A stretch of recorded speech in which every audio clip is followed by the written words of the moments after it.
नमस्कार, अमरउजाला.com देख रहे हैं आप। आपके साथ मैं हूं सुमित चौधरी और एक बार फिर से हाजिर हैं हम हर हफ्ते की तरह आपके फेवरेट शो कुछ किस्से कुछ बातें लेकर। और हमारे साथ मौजूद हैं एक खास चेहरा जो हर बार आपको उन किस्से कहानियों से रूबरू करवाता है। हमारे साथ हैं वरिष्ठ पत्रकार और अमर उजाला के सलाहकार संपादक विनोद अग्निहोत्री जी। सर, बहुत बहुत स्वागत आपका एक बार फिर से। और सर से हम हर बार उन किस्से उन कहानियों को वर्तमान के संदर्भ में जुड़ रही तमाम घटनाओं से जोड़कर सुनते हैं। और अभी हाल ही में हमने एक बड़ा घटनाक्रम देखा है कि कैसे शंकराचार्य अभिमुक्तेश्वरानंद और प्रशासन के बीच में एक बड़ा टकराव जो है वो देखने को मिला। और सत्ता की अगर बात करेंगे, उत्तर प्रदेश की जो सरकार है उसके अंदर जो नेता हैं, जो मंत्री हैं और जो मुख्यमंत्री हैं, उनकी तरफ से जिस तरीके के बयान दिए गए या फिर उनके बयानों के बीच में भी कुछ विरोधाभास आया और ये कहा गया कि ये सीधा सीधा टकराव है। लेकिन बड़ी बात यह है कि भारतीय राजनीति और भारतीय सनातन परंपरा और उसके वाहक जो संत हैं वो आखिर कैसे एक दूसरे के साथ एक बड़ा जुड़ाव लेकर जो है वो भारतीय राजनीति में चलते रहे हैं, इसका एक लंबा इतिहास भी है। उन्हीं तमाम उसी पूरे इतिहास में कुछ किस्से हैं, कुछ कहानियां हैं, वही आज विनोद सर आज हमें जो है बताने वाले हैं। सर, जैसा हमने जिक्र किया कि भारतीय राजनीति और भारतीय सनातन परंपरा और उसके वाहक संत, इन्हें बहुत ज़्यादा अलग कर नहीं देखा जा सकता है। 1947 के बाद, आज़ादी के बाद खासतौर पर, हालांकि उससे पहले भी कई उदाहरण ऐसे हैं, उसके बाद तो हमने देखा है कि भारतीय संत और कुछ तो ऐसे चेहरे भी हैं जो भारतीय राजनीति में संत परंपरा का निर्वहन करते हुए भी जो है राजनीति में आए। और वर्तमान में इसका सबसे बड़ा उदाहरण जो है वो योगी आदित्यनाथ जो है। तो ऐसे कुछ किस्सों से जो है शुरू हो जाए। देखिए, बड़ा दिलचस्प किस्से राजनीति और धर्म के रिश्ते हैं ऐसे कि खासकर आज़ादी के बाद जब नेहरू जी प्रधानमंत्री थे तब तो उन्होंने प्रयास किया कि धर्म और राजनीति का घालमेल न हो, इसीलिए सोमनाथ मंदिर के उद्घाटन में नहीं गए, जिसको लेके बड़ा विवाद भारतीय जनता पार्टी ने हमेशा नेहरू जी को दोष देते हैं।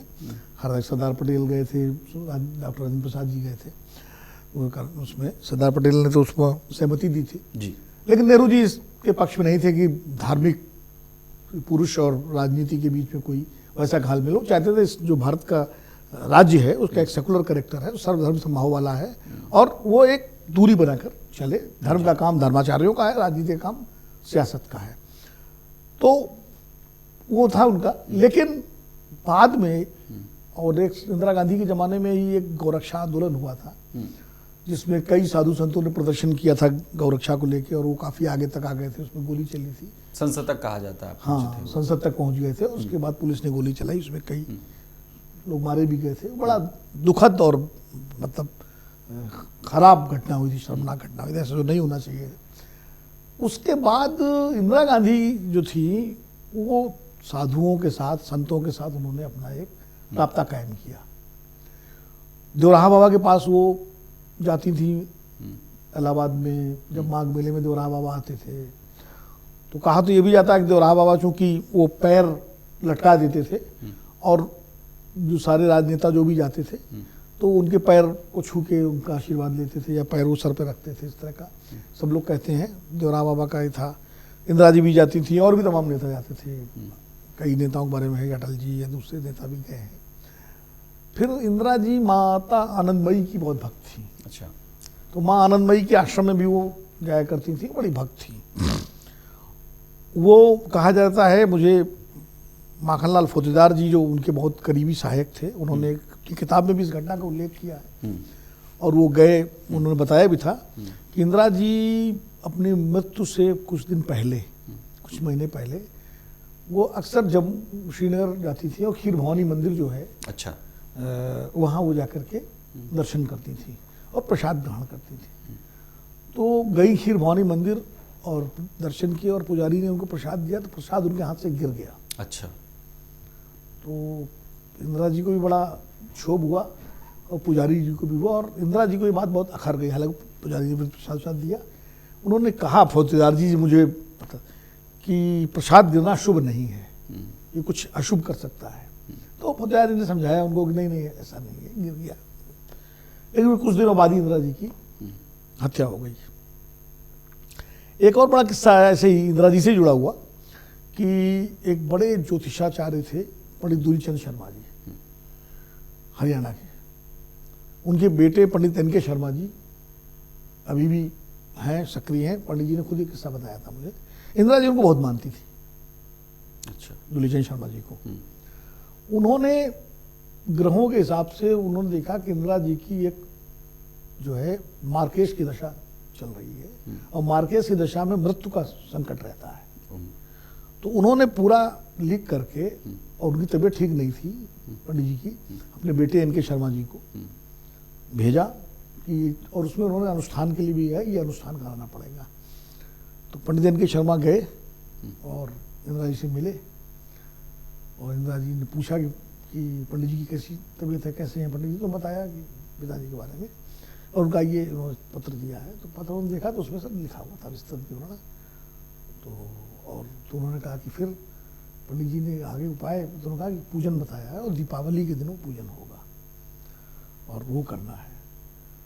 जैसा कि पंडित इनके शर्मा ने मुझे बताया, तो इंदिरा जी ने तुरंत तार के धवन को बुलाया, उनके सेक्रेटरी थे, पर्सनल सेक्रेटरी, निजी सचिव, कहा धवन ये लिखो और दिवाली के दिन पूजन कराना है, और ये पंडित जी को फ़ोन करके तब तक उनका स्वास्थ्य ठीक हो जाएगा, और वो बुला के करना है। उसमें मैं रहूँगी, राजीव रहेंगे, सोनिया रहेगी, राहुल और प्रियंका भी रहेंगे। मेनका जी तब तक शायद घर से जा चुकी थी। ये 84 की बात है। और बात आई गई हो गई। उसके बाद न धवन साहब को ध्यान रहा, न इंदिरा जी को ध्यान रहा, और वो पूजन नहीं हुआ। और 31 अक्टूबर को इंदिरा जी की हत्या हो गई 1984 की। स्वामी स्वरूपानंद, आपने शंकराचार्य जी का जिक्र किया, तो स्वामी स्वरूपानंद सरस्वती जो द्वारिका पीठ और ज्योतिष पीठ दोनों के शंकराचार्य थे और जिनकी बड़ी प्रतिष्ठा थी, वो 1942 के भारत छोड़ो आंदोलन में, जब 15-16 साल की उम्र थी उनकी, तब वो उस आंदोलन में कूद पड़े थे, गांधी जी से प्रभावित थे, और उसके बाद वो जेल भी गए थे उस आंदोलन। बाद में सन्यासी हो गए, फिर शंकराचार्य हो गए। वो उनका झुकाव था, वो काफ़ी कांग्रेस की विचारधारा के प्रति संत थे। कभी उन्होंने कोई निजी लाभ नहीं लिया, लेकिन इंदिरा जी उनको बहुत मानती थी। अच्छा। और जब वो उनकी शंकराचार्य पीठ को लेकर जो लड़ाई चल रही थी, क्योंकि उनकी शंकराचार्य बनने को लेकर चुनौती दी गई थी, इसको वो मामला अदालत तक गया था, बाद में सुप्रीम कोर्ट ने फिर मान्यता दी थी। तो वो बहुत इंदिरा जी को मानते थे, इंदिरा जी ने बहुत मानती थी, वो भी मानते थे। और तमाम सारे लोग जाया करते थे, कांग्रेस के बड़े नेता दिग्विजय सिंह, अर्जुन सिंह, सुरेश पचौरी, सारे लोग उनके पास जाते थे। और जब इंदिरा जी का निधन हो गया, उसके बाद जब सोनिया जी ने कमान संभाली कांग्रेस की, तो 2001 में जो कुंभ हुआ था, महाकुंभ प्रयागराज में, इलाहाबाद में जी, तो सोनिया जी गई थी इस कुंभ में, और स्वामी स्वरूपानंद सरस्वती जी ने ही उनको कुंभ का स्नान कराया था, और वो उनको उस वक्त, उस 2001 की बात है, 2001 अटल जी प्राइम मिनिस्टर थे, और आशीर्वाद दिया था। फिर जब मनमोहन सिंह प्रधानमंत्री बने तो स्वरूपानंद जी उनसे मिले, उन्होंने गंगा के राष्ट्रीय नदी घोषित करने के लिए उनसे अनुरोध किया। मनमोहन सिंह ने उसको माना और उन्होंने गंगा को राष्ट्रीय नदी घोषित किया।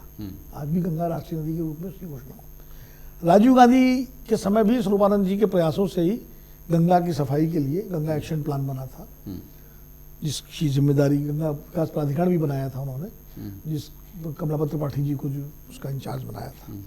तो ये सब स्वरूपानंद जी ने उस समय कांग्रेस सरकारों से करवाया। और वो राम मंदिर आंदोलन जब शुरू हो गया था, विश्व हिंदू परिषद और राष्ट्रीय स्वयंसेवक संघ ने शुरू किया था, बीजेपी उसमें शामिल हो गई थी, तो स्वरूपानंद जी उसके पहले से एक समानांतर राम मंदिर का आंदोलन चला रहे थे।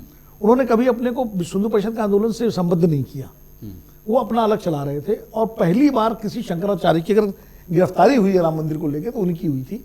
मुलायम सिंह मुख्यमंत्री थे, बीपी सिंह प्रधानमंत्री थे, और वो अयोध्या जाने के लिए अड़ गए, और वो अयोध्या जा रहे थे यात्रा लेकर, उनकी इलाहाबाद और अयोध्या के बीच में उनको गिरफ्तार कर लिया गया था। तो अकेले एक शंकराचार्य की अयोध्या मंदिर आंदोलन में गिरफ्तारी हुई, और इस दौरान वो स्वरूपानंद जी थे। और इस दौरान अभिमुक्तेश्वरानंद भी कहीं ना कहीं बैक स्टेज पर थे। अभिमुक्तेश्वरानंद जी उनके शिष्य थे और साथ में रहते थे, और स्वरूपानंद जी ने उनको अपना उत्तराधिकारी घोषित कर दिया था। क्योंकि मैं स्वरूपानंद जी से कई बार मिलता था, जब आते थे, उनका बड़ा स्नेह मुझे मिला। मैं स्वयं दंडी सन्यासी परिवार से हूँ, मेरे दोनों नाना दंडी सन्यासी थे जी, बड़े नाना भी और मेरे नाना जो है हो गए थे बाद में। तो मुझे उस परंपरा का थोड़ा बहुत ज्ञान है जी। तो मैं जब वो आते थे तो मैं उनसे मिलता था, और वो बड़ा स्नेह से बातचीत उनसे होती थी। और स्वरूपानंद जी से तमाम मुस्लिम नेता भी मिला करते थे, और इस मामले का हल निकालने के लिए कहते थे हम लोग कोशिश करेंगे। तो स्वरूपानंद जी ने कभी राष्ट्रीय स्वयंसेवक संघ और विश्व हिंदू परिषद की लाइन टो नहीं की राम मंदिर पे, और उन्होंने राम मंदिर का एक अलग नक्शा दिया था ये जो नक्शा जिस नक्शे पे बना है राम मंदिर, उनका नक्शा अलग था। उन्होंने अंकोरवाट शैली में मंदिर का निर्माण की पूरी वो परिकल्पना की थी। और राम मंदिर आंदोलन में पक्षकार भी थे वो। अच्छा, पक्षकार थे। और अभिमुक्तेश्वरानंद की गवाही पर ही राम मंदिर आंदोलन में जो फैसला हुआ उसमें उस गवाही का बड़ा योगदान है। अभिमुक्तेश्वरानंद जी ने ही शास्त्रों के आधार पर गणना करके बताया कि यह अयोध्या वही है जो श्री रामचंद्र जी के काल में थी। तो यानी जो बयान उसमें दिए गए उसमें भी अभिमुक्तेश्वरानंद का जो बयान है वो सबसे ज्यादा अहम बयान था। और भी है उनके जो वकील जो भी प्रयागराज गए थे इस विवाद में, मिश्रा जी, मैं पूरा नाम भूल रहा हूँ उनका, वो तो वकील थे उस पूरे मूवमेंट के जी, अदालत में, सुप्रीम कोर्ट में और हाई कोर्ट में। और जब इलाहाबाद हाई कोर्ट ने जो फैसला दिया था जिसमें 3 हिस्सों में जगह बांटी गई थी, तो उसमें एक हिस्सा निरंजनी अखाड़े को दिया गया था जी, एक हिस्सा दिया गया था बाबरी मस्जिद के लिए, और एक हिस्सा जो दिया गया था वो इन्हीं के जो सुरबानंद जी के जो वो है मठ जो था जिसका वहाँ पर कुछ दावा था उसको दिया गया था। तो ये तीनों इस तरह से, उसके बाद फिर सुप्रीम कोर्ट में मामला आया, उसने चला। और आपको मैं दिलचस्प बात बताऊं, राष्ट्रीय स्वयंसेवक संघ ने भले सुरबानंद जी से अलग समानांतर आंदोलन रहा, लेकिन बाद में चल के राष्ट्रीय स्वयंसेवक संघ को भी उनके महत्व का अंदाज हुआ और उन्होंने स्वयं सुदर्शन जी जो सरसंघ चालक थे उस समय, वो स्वयं राम मंदिर आंदोलन में उनके सहयोग के लिए उनसे मिलने भी गए थे और उनसे कहा कि हम आप एक ही उद्देश्य के लेकर लड़ रहे हैं तो मिलकर हम इस लड़ाई क्यों ना लड़ें। तो ये रहा। अब मैं जैसे और आपको कुछ किस्से बताऊं, नरसिम्हा राव जब प्रधानमंत्री थे तो नरसिम्हा राव के समय जब ये बाबरी मस्जिद टूट गई, गिरा दी गई कार सेवा के दौरान, तो राव साहब बहुत व्यथित थे। तो एक तो मुसलमान भी नाराज थे और काफ़ी पार्टी के अंदर भी बहुत वो था। फिर ये हुआ कि इसको कैसे सुलझाया जाए इस मामले को। तो पहली बार चारों शंकराचार्य, उसमें पंडित एन के शर्मा का बड़ा योगदान था। पंडित एन के शर्मा उनके एडवाइजर थे। अच्छा, उन्होंने सुरबानंद जी को और तमाम तीनों शंकराचार्यों से संपर्क किया। चारों शंकराचार्य पहली बार प्रधानमंत्री निवास में आए। उसमें श्रृंगेरी पीठ के स्वामी भारती तीर्थ महाराज जो कहीं जाते नहीं, पहली बार एक ही बार दिल्ली आए। ये 1993 की बात होगी जी। वो आए, सुरबानंद जी थे, वो तो 2 पीठों के थे, इसलिए 4, और निश्चलानंद जी के जो गुरु थे उसमें स्वामी नरेंद्र जो तीर्थ थी, शायद वो थे। निश्चलानंद जी में थोड़ा कंफ्यूज हो, वो भी पूरी गोवर्धन पीठ पूरी के भी शंकराचार्य, यानी चारों पहुंचे। और ऐसे नहीं पहुंचे, जब वो पहुंचे हैं तो प्रधानमंत्री का आवास के बाहर पोर्च में नरसिम्हा राव जी आधी पूरे ऊपर नंगे बदन, कमर तक धोती पहने हुए, शंख बजाते हुए, और उनके साथ ब्राह्मणों का एक दल जो शंखध्वनि करते हुए, वो उनको स्वागत के साथ ले गए थे अंदर बातचीत। और फिर वहाँ रामालय ट्रस्ट की बात हुई। जो रामालय ट्रस्ट बना, ये था कि रामालय ट्रस्ट को जमीन दी जाएगी और उससे मंदिर बनेगा। बाद में वो फिर सिरा आगे नहीं चढ़ा, तो वो अलग। तो मतलब ये एक वो था मसला। स्वामी जयंत सरस्वती जो काशी कामकोट के शंकराचार्य थे, हालांकि 4 पीठें जो है उसमें काशी नहीं आती उस तरह से, लेकिन उसको बाद में मान्यता दे दी गई थी। 4 पीठें हैं, श्रृंगेरी है, गोवर्धन पीठ पुरी है, ज्योतिष पीठ बद्रीनाथ है, और द्वारिका पीठ, शारदा पीठ द्वारिका है। श्रृंगेरी प्रमुख पीठ इसलिए मानी जाती है क्योंकि वहां आदि शंकराचार्य ने 12 वर्ष तपस्या की। और इसलिए जब जो शंकराचार्य बनते हैं तो शंकर परंपरा के तहत सबकी मान्यता श्रृंगेरी पीठ से मिलती है जी। तो वो पहली बार आए थे। मैंने खुद श्रृंगेरी पीठ के शंकराचार्य स्वामी भारती तीर्थ महाराज जी का इंटरव्यू किया था उस समय। अच्छा। और जिसमें उन्होंने मेरे एक सवाल के जवाब में कहा था, मैंने कहा था कि जो साधु संत आते हैं राजनीति में, इनको आना चाहिए? उनका बिल्कुल नहीं आना चाहिए, ये गलत है। संन्यास परंपरा, एक बार सन्यासी आप हो गए, किसी परंपरा में हो, आप दंडी सन्यासी हो, गैर दंडी सन्यासी हो, लेकिन आपको राजनीति में नहीं आना चाहिए। बड़ा स्पष्ट उन्होंने कहा था। लेकिन राजनीति में तो आते रहते हैं शंकराचार्य जी। मैं वर्तमान के जो है संदर्भ में सर आपको लाना चाहता हूँ। मैं थोड़ा सा उसके बारे में आपसे पूछना चाहता हूँ, क्योंकि फिलहाल जो है हमने देखा कि अभिमुक्तेश्वरानंद जो शंकराचार्य हैं उनके स्नान के बाद जिस तरीके की स्थितियाँ बनी, ऐसी कभी स्थिति पूर्व में आपने देखी है इस तरीके का टकराव, या इससे किसी और मसले को लेकर इससे ज़्यादा टकराव के वाले हालात? नहीं, टकराव के हालात तो बने, खास करके अयोध्या के राम मंदिर का जब आंदोलन चल रहा था तब तो लगातार सरकार से टकराव होता ही था। जब धर्माचार्य निकालते थे प्रोसेशन, और वो मुलायम सिंह यादव जी जब गोली चलवाई तब शंकराचार्य तो नहीं थे उसमें, लेकिन तमाम सारे संत महात्मा तो विश्व हिंदू परिषद के आए थे, तो उनको रोका गया था। और मैंने भी स्वरूपानंद जी का उदाहरण दिया, उनको गिरफ्तारी हुई थी उनकी। तो लेकिन इस तरह से मेले में हिंदू पर्व पर ऐसा टकराव कुंभ में कई बार हुआ है आपस में, शाही स्नान को लेकर के कि शाही स्नान में, और वो लेकिन वो अखाड़ों में टकराव हुआ है। वो अखाड़ों के बीच ये है कि पहले शाही स्नान कौन करेगा, लेकिन बाद में प्रशासन ने मिलजुल करके उसको सुलझा लिया है। लेकिन सीधा प्रशासन के बीच में एक शंकराचार्य स्नान करने जा रहे हैं, इस तरह का टकराव मतलब देखने में आता नहीं है। 2013 का जब महाकुंभ हुआ था प्रयागराज में, तो उसमें समाजवादी पार्टी की सरकार थी उत्तर प्रदेश में, और मोहम्मद आजम खान जो है प्रभारी मंत्री थे, जो नगर विकास मंत्री थे वो। तो कई इसी स्नान को लेकर के और किसी बात को लेकर सब नाराज हो गए थे, चारों शंकराचार्य और महामंडलेश्वर वगैरह। उन्होंने कहा था कि हम लोग नहीं करेंगे स्नान। तो मोहम्मद आजम खान खुद गए थे हर शिविर में और हाथ जोड़ करके सबसे क्षमा मांगी थी, कोई असुविधा हो गई हो मैं उसके लिए जिम्मेदार हूँ और आप कृपा करके स्नान सब करिए, और फिर उन्होंने स्नान किया था। तो इस तरह रास्ते निकलते भी रहे हैं। असल में जो अभिमुक्तेश्वरानंद जी है ना, ये छात्र राजनीति में भी थे पहले। अच्छा। और उसके बाद ये फिर सन्यासी हो गए, फिर स्वरूपानंद जी के शिष्य हो गए, फिर उन्होंने विद्वान बहुत हैं इसमें, कोई तो संस्कृत के शास्त्रों के बहुत ज्ञाता हैं, लेकिन थोड़ा स्वभाव के कड़े हैं, कड़क हैं, और कई बार तीखे बोलने में कई बार ऐसा बोल जाते हैं जो थोड़ा असहज हो जाते हैं।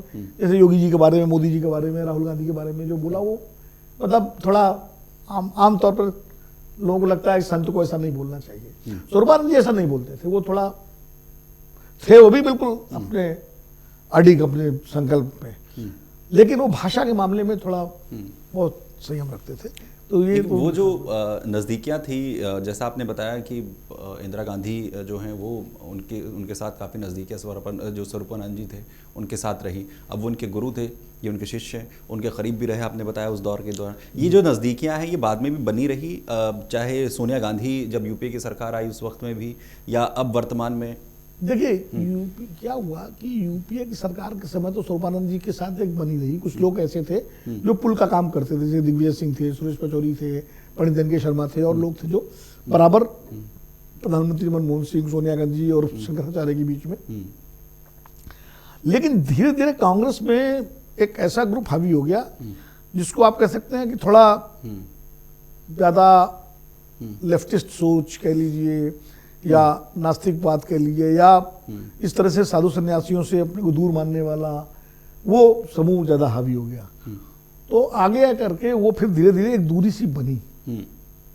जैसे राहुल गांधी हैं, वो थोड़ा इन सब चीजों में कम पड़ते हैं, हालांकि मंदिरों की यात्रा उन्होंने बहुत की, लेकिन प्रियंका गांधी थोड़ा रहती है संपर्क में, टच में। अभी भी कोई कह रहा है शायद अभिमुक्तेश्वरानंद जी से प्रियंका जी ने बात की, फोन किया उनको, उनका हाल जो भी है। राहुल गांधी थोड़ा ऐसे विवादों से दूर रहते हैं, अपने को दूर रखते हैं। तो कांग्रेस में भी एक समस्या ये है कि अब ऐसे लोग बचे नहीं हैं जो इन संतों सन्यासियों के साथ एक संवाद कर सकें। इंदिरा जी खुद संवाद करती थी, उनके तमाम लोग संवाद करते थे, तमाम नेता थे जो करते थे, मानने वाले लोग थे। सोनिया जी तक वो परंपरा रही, राजीव जी के टाइम में भी रही, लेकिन धीरे धीरे क्या हुआ कि वो परंपरा टूटती गई। ज्यादातर साधु संत फिर बीजेपी की तरफ बढ़ते चले गए। खासकर राम मंदिर आंदोलन जब बढ़ा तो विश्व हिंदू परिषद ने जिस तरह से साधु संतों को अपने साथ जोड़ा, धर्म संसद के बहाने और सब करके, तो अब चूंकि मंदिर का ऐसा भावनात्मक इशू था कि सब साधु संत जुड़ गए, तमाम महामंडलेश्वर जुड़ गए, सब जुड़ गए, कांग्रेस उसमें पिछड़ गई। जबकि राम मंदिर आंदोलन का पहला जो सम्मेलन हुआ था 1983 में मुजफ्फरनगर में, जिसमें दाऊदयाल खन्ना खुद इंदिरा जी का पत्र लेके गए थे, और वो उसमें तब बीजेपी नहीं थी, उसमें तब खाली संतों का ही सम्मेलन था, वो संत महात्माओं का, वो बहुत लोग आए थे उसमें। तो वो कड़ी टूट गई, और फिर भारतीय जनता पार्टी ने इसको बहुत तरीके से मैनेज किया, क्योंकि राष्ट्रीय स्वयंसेवक संघ के तमाम लोग और भाजपा के तमाम लोग, चूंकि हिंदुत्व की राजनीति भाजपा करती है, तो उनको दुविधा, दिक्कत नहीं थी। कांग्रेस के अंदर दुविधा भी थी, उनको डर होता था कहीं ज्यादा साधु संतों के चक्कर में पड़े तो मुसलमान नाराज हो जाए, है, तो वो बुखारी जी के शरण में भी चले जाते थे कई कांग्रेसी, जहाँ मस्जिद वाले थे, या वो, तो वो बैलेंसिंग एक्ट में कांग्रेस वो तार उसका टूटता गया, तो जो कि कांग्रेस के लिए नुकसान दे रहा। बीजेपी ने उसको जो है बहुत करीब, जैसे अटल जी जब प्रधानमंत्री थे तो अटल जी का जयंत सरस्वती जी से बहुत सीधा संवाद था, काशी कामकोटी जो शंकराचार्य जी थे। अच्छा, शंकराचार्य के बारे में एक बात कहूँ, शंकराचार्य चूंकि शंकर परंपरा के तहत चारों शंकराचार्य जो हैं वो हिंदू धर्म के सर्वोच्च संत माने जाते हैं। बिल्कुल। ये महामंडलेश्वर, पीठाधीश्वर, ये सब अपने अपनी पीठ के प्रमुख हैं। लेकिन शंकराचार्यों के 4 क्षेत्र हैं, उत्तर, दक्षिण, पूर्व, पश्चिम, और एक एक शंकराचार्य अपने क्षेत्र का अधिपति है जी। और इसीलिए चतुर्मास भी अपने क्षेत्र में ही करते हैं। बिल्कुल। हाँ। तो मुझे याद है जब स्वामी भारती तीर्थ पहली बार दिल्ली आए थे तो विश्व हिंदू परिषद ने बड़ी आपत्ति की थी उन्हें दिल्ली आने पर, और ये आचार्य धर्मेंद्र ने एक बयान दिया था कि उनको यहाँ नहीं आना चाहिए, क्षेत्र तो उनका नहीं है, उत्तर का क्षेत्र, दक्षिण क्षेत्र के वो हैं। इस तरह का एक बयान विश्व हिंदू परिषद के नेता थे आचार्य धर्मेंद्र, उन्होंने खुद, मैंने ही उनका इंटरव्यू किया था, उसी में दिया था उन्होंने। मैं भी नहीं कह सकता कि कहीं और। तो मैंने फिर ये सवाल पूछा शंकराचार्य जी से, मैं चूंकि सब उनका भी इंटरव्यू है भारती तीर्थ जी का, तो उन्होंने कहा कि वो जो क्षेत्र हैं हमारे, वो आदि शंकराचार्य ने स्थापित किए 4 मठ वो हैं, लेकिन ऐसा शंकराचार्यों के भारत में कहीं भी जाने पर कोई पाबंदी नहीं है, तो कहीं भी जा सकता है, कोई भी शंकराचार्य कहीं भी जाकर चतुर्मास कर सकता है। तो चूंकि चतुर्मास का समय है, मैं यहाँ आया हूँ, तो मैं यहीं रुका हुआ हूँ, इसलिए मैं यहाँ, प्रधानमंत्री जी ने बुलाया था इसलिए मैं मुझे आना पड़ा और मैं इसलिए रुका हुआ हूँ यहाँ पर। तो ये कोई ऐसा नहीं है कि मैं ऐसा काम कर रहा हूँ। तो मतलब इस तरह के विवाद इस समय हुए थे। अटल जी के समय भी शंकराचार्य ज्योति, उन्होंने जैन सरस्वती जी तो बाकायदा मध्यस्थ की भूमिका निभाई थी, कोशिश की थी कि दोनों पक्षों की भी, उन्होंने मुस्लिम पक्ष से भी बात की थी, हिंदू पक्ष से भी बात की थी, लेकिन वो बात सिरे चढ़ी नहीं थी। तो वो एक रहा। दूसरा आपको मैं बताऊं सर, एक चीज़ मैं और जानना चाहता हूं, क्योंकि आपने कांग्रेस का जिस तरीके से जिक्र किया, इंदिरा गांधी के बाद जब सोनिया गांधी, राजीव के दौर के बाद जब सोनिया गांधी का दौर आया, ये सवाल इसलिए पूछ रहा हूं क्योंकि सोनिया गांधी भारतीय संस्कृति से जुड़ी हुई नहीं थी। उन्होंने बाद में हालांकि उस संस्कृति को बहुत अच्छे से अपनाया है। वो जब वो उस संस्कृति में आई, उनका और संतों के बीच का जो क्या कोई इस तरीके के संवाद का किस्सा है, कुछ ऐसा है कि हाँ उन्होंने भी उसे अपनाने की कोशिश की, ऐसा कभी हुआ? नहीं, बिल्कुल हो। देखिए, सोनिया जी के साथ, सोनिया जी जब राजीव जी की पत्नी बनी और आई तो जाहिर है वो इटली मूल की हैं, यूरोपियन मूल की, और कैम्ब्रिज में पढ़ी। तो लेकिन इंदिरा जी ने उनको भारतीय संस्कृति के सांचे में बहुत बेहतर तरीके से डाला। उन्होंने इंदिरा जी को बहुत फॉलो किया। इंदिरा जी जब जाती थी मिलने साधु संतों, कई बार वो भी उनके साथ जाती थी, और ये बात थी। और जितना भारतीय संस्कृति के रीति रिवाज, परंपराएं थी, वो सब इंदिरा गांधी ने बड़ी बहू को अपने, क्योंकि मेनका जी तो भारतीय थी तो उनको देने की क्या जरूरत थी, तो स्वयं उस संस्कृति को मानती थी। सोनिया जी को देने की जरूरत थी, तो वो उन्होंने दिया उनको। जब इंदिरा जी का निधन हो गया, उनकी हत्या हो गई, उसके बाद सोनिया जी ने जब कमान संभाली, कई साल तक तो वो बिल्कुल राजीव से बाहर रही। नरसिम्हा राव जी बिल्कुल थे, राजीव जी पहले थे, नरसिम्हा राव जी थे। राजीव जी के समय भी जो संत महात्मा आते थे तो उसमें सोनिया जी रहती थी। कहता कि विश्व हिंदू परिषद के नेता भी जब बात करें राजीव जी से आए तो सोनिया जी उपस्थित रहती थी। और ये जो है, जब सोनिया जी ने कमान संभाली तो उन्होंने उस परंपरा को जारी रखा। जो संवाद और संपर्क था, खासकर उन साधु संतों से जो बीजेपी के फोल्ड से बाहर थे या संघ के फोल्ड से बाहर थे, उनके साथ उन्होंने संवाद और परंपरा को जारी रखा। उसमें स्वरूपानंद जी प्रमुख थे। इसके अलावा और बताऊं आपको, इंदिरा गांधी जब थोड़ा हट गए, इंदिरा गांधी जब हार गई थी चुनाव लोकसभा का 77 में, उसके बाद वो उपचुनाव जब चिकमंगलुरु लड़ने गई थी तो श्रृंगेरी मठ में जाके शंकराचार्य जी का आशीर्वाद लेकर लेने के बाद नॉमिनेशन कराया था। ये लोगों को नहीं मालूम, ये मुझे इसलिए मालूम है कि श्रृंगेरी मठ जो है वो चिकमंगलुरु जिले में ही पड़ता था। ठीक है। और चिकमंगलुरु चुनाव लड़ी थी। जब मैं अभी पिछले कई साल पहले श्रृंगेरी मठ गया था तो वहां बताया वहां लोगों ने कि इंदिरा जी यहाँ आई थी, नॉमिनेशन से पहले आशीर्वाद लेकर के गई थी स्वामी भारती तीर्थ जी का, जो उसमें। तो ये इंदिरा जी की आस्था की बात बता रहा हूँ। और तो सोनिया जी ने उस परंपरा को, जो विशुद्ध रूप से भारतीय जनता पार्टी, विश्व हिंदू परिषद से जुड़े हुए थे, उनके साथ तो संवाद नहीं था, लेकिन जो उस फोल्ड से बाहर थे उनके साथ संवाद था। जैसे चित्रकूट में रामाश्रय दास जी, जो क्या कहते हैं, निर्मोही अखाड़े के प्रमुख थे, वो भी राम मंदिर आंदोलन के बहुत बड़े संत योद्धा थे और बड़े संत थे। मैं भी उनसे भी मिला हूँ। मैं अब वो भी ब्रह्मलीन हो गए हैं। उनसे भी संपर्क संवाद था। सुरेश पचौरी जाया करते थे सोनिया जी का संदेश लेकर के, और वो बात होती थी। राहुल जी भी गए उनसे मिलने, तो वो रहा है। लेकिन ये यूपीए सरकार बनने के बाद धीरे धीरे जैसे जैसे ये नई जो लीडरशिप आई आजकल, जो इस वक्त जो चला रही, वो पता नहीं उस संपर्क संवाद को उसने बहुत जीवंत नहीं बना रहने दिया, उससे ये दूरी बढ़ी। अब सुना है कि प्रियंका जी और कुछ लोग जो है फिर उसको पूरा प्रयास कर रहे हैं कि उसको फिर से जो है किया जाए, तो ये रहा है उनका। फिर अच्छा एक और सुनिए, संत परंपरा में ये तो शंकराचार्यों की बात हुई, इसके अलावा भी तमाम संत बड़े ऐसे हुए हैं जो दंडी सन्यासी नहीं थे, शंकर परंपरा के नहीं थे, लेकिन ऋषि परंपरा में थे वो। उनका भी राजनेताओं के साथ, जैसे देवराहा बाबा की हमने बात की, सब उनका आशीर्वाद देने जाते थे। आपको मैं बताता हूँ, अब कुछ ऐसे तत्व भी आ गए थे जो उस परंपरा से बिल्कुल नहीं थे, तांत्रिक परंपरा थी या उसकी थी, जैसे धीरेन्द्र ब्रह्मचारी, चंद्र स्वामी, धीरेन्द्र ब्रह्मचारी, मैं उस पर आ रहा हूँ। धीरेन्द्र ब्रह्मचारी जो थे वो योग शिक्षक थे जी। वो योग, रामदेव जी तो अब आए, उस जमाने में मतलब जब दूरदर्शन अकेले हुआ करता था इंदिरा जी के समय में, तो धीरेन्द्र ब्रह्मचारी का बाकायदा विश्वायतन आश्रम बना, उनका जम्मू में आश्रम बना, कश्मीर, जम्मू कश्मीर में, और वो योग सिखाते थे दूरदर्शन पर। वो इंदिरा जी के बहुत योग शिक्षक थे, उनका इंदिरा जी उन्होंने उनको बहुत मदद की। फिर नरसिम्हा राव के टाइम चंद्रा स्वामी का बड़ा प्रभाव पड़ गया था। चंद्रा स्वामी के यहाँ नेताओं की लाइन लगती थी, चंद्रशेखर जी, सुब्रमण्यम स्वामी, कौन ऐसा बड़ा नेता नहीं था जो चंद्र स्वामी के यहाँ न जाता हूँ। हालांकि वो तंत्र परंपरा के थे, वो कोई संन्यास परंपरा के नहीं थे। और फिर चंद्रा स्वामी ने जाके वहाँ यज्ञ भी किया अयोध्या में, और राम मंदिर को लेकर के वो भी कूद पड़े उसमें, उसका बड़ा रिएक्शन हुआ, सारी चीजें। इसी तरह अब कथावाचक परंपरा भी है भारत में, उसके तमाम संत लोग जो है जो कथावाचक परंपरा के हैं, जैसे मुरारी बापू हो गए या आशाराम बापू थे, अब तो खैर विवादित हो गए, लेकिन आशाराम बापू के चरणों में तो तमाम बड़े बड़े नेता, सबकी फोटोएं हैं, अडवाणी जी, अटल जी, मोदी जी और तमाम नेताओं की हैं। गलत नहीं, उस समय आशाराम बापू के साथ विवाद नहीं था, वो लोग भाई गए, लेकिन उनकी बड़ी मान्यता हो गई थी राजनीति में। फिर ये जैसे हरिद्वार के ऋषिकेश के तमाम महामंडलेश्वर संत हैं, उनका बड़ा सीधा संवाद और संपर्क है राजनीतिक। और योगी जी तो स्वयं में पीठाधीश्वर है, वहाँ भारतीय साध्वी थी, वो भी मुख्यमंत्री बनी थी, तो ये बड़ा घालमेल ये उसके बाद हो गया।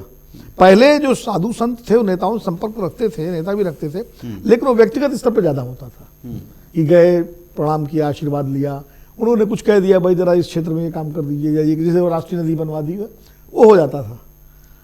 बाद में राजनीतिक रूप से जुड़ने लगे कई साधु संत, तो मतलब वो टिकट लेके बाकायदा संसद में पहुंचे, विधानसभाओं में पहुंचे, अभी पहुंच रहे हैं, बिल्कुल मुख्यमंत्री बन गए। इससे पहले बनी उमा जी बनी, अभी योगी जी हैं, और तभी राजस्थान में देखिए बाबा बालकनाथ और वो विधायक बने, और स्वामी साक्षी महाराज, चिदानंद जी गृह मंत्री बने, वो चिन्मयानंद जी जो है वो अटल जी के समय गृह राज्य मंत्री थे। तो कई साधु संत जो है वो, वेदांती जी, ये जो शंकर परंपरा के दंडी सन्यासी उनमें नहीं थे, ये इनके अलग अलग आश्रम थे, ये भी संत थे, धर्माचार्य थे, तो ये काफी हाँ, शंकराचार्य कोई सीधे राजनीति में नहीं आया, ये बात सही है, कोई भी शंकराचार्य नहीं आया, और शायद आ भी नहीं सकते, क्योंकि आदि शंकर ने जो वो बनाए हैं नियम, वो इतने कठिन है कि राजनीति में आने पर उस सारे नियम टूट जाएंगे। उनका उसमें तो लक्ष्मी, स्त्री, अग्नि, इन सबका स्पर्श और सब बिल्कुल, सत्ता सबसे बिल्कुल दूरी है, तो फिर वो रह नहीं सकते उस परंपरा में। दंडी सन्यासी भी अगर कोई आता है राजनीति में, तो वो परंपरा, वो सन्यास उसका भंग हो सकता है। लेकिन ये कहा जा सकता है कि भारतीय परंपरा के अंदर शंकराचार्य भले ही भारतीय राजनीति में ना आए, लेकिन उनका प्रभाव जो है वो बहुत बड़ा है। और दूसरा, भारतीय राजनीति जो है उस सनातन परंपरा में वो जो संतों का प्रभाव है वो भारतीय राजनीति के ऊपर, उससे भी जो है वो दूर यहाँ पर नहीं हो सकती। देखिए, आजादी से पहले भी सन्यासी विद्रोह हुआ है पश्चिम बंगाल में, जिसमें वंदे मातरम जो लिखा बंकिम चंद्र जी ने, आनंद मठ आप पूरा पढ़िए तो सन्यासी विद्रोह की पृष्ठभूमि में लिखा गया, वो सन्यासियों का विद्रोह था। इसके अलावा अवध में बाबा रामचंद्र सन्यासी थे, उन्होंने पूरा किसान आंदोलन का नेतृत्व किया जी।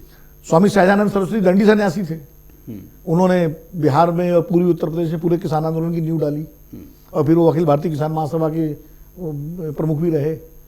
तो ऐसा नहीं है, स्वतंत्रता आंदोलन में भी कई बार सन्यासी और संतों ने बड़ा योगदान दिया है। बिल्कुल, और जैसा हमने कहा कि सनातन परंपरा और जो संतों का जो प्रभाव है भारतीय राजनीति पर, वो पहले भी रहा है, वर्तमान में भी है, और कई ऐसे जो सन्यासी हैं वो भले ही शंकराचार्य की जो पूरी जो कड़ी है उससे जुड़े हुए ना हो, लेकिन वो दंडी सन्यासी ना हो, लेकिन इसके बावजूद भी भारतीय राजनीति के अंदर वो अब कई पदों पर भी हैं, वो पूर्व में भी रहे हैं और वर्तमान में भी हैं, और उससे जो है अछूता भारतीय राजनीति जो है वो सनातन से नहीं हो सकती है। सर, वो किस्से, वो कहानियाँ जो संत परंपरा से जुड़ी भारतीय राजनीति के साथ जो है लगी रही हैं पूर्व से भी और वर्तमान में भी, उन तमाम चीज़ों का हमें हमारे दर्शकों तक बताने के लिए आपका बहुत बहुत शुक्रिया। और कुछ किस्से, कुछ बातें आज के लिए इस कार्यक्रम में फिलहाल के लिए इतना ही। फिर से होगी आपसे मुलाकात अगले कार्यक्रम में। फिलहाल दीजिए इजाज़त और बने रहिए अमर उजाला के साथ। बहुत धन्यवाद। अगर आप ये वीडियो YouTube पर देख रहे हैं तो हमारे चैनल को सब्सक्राइब कर बेल आइकन दबाएं, और Facebook पर देख रहे हैं तो हमारे पेज को लाइक करें।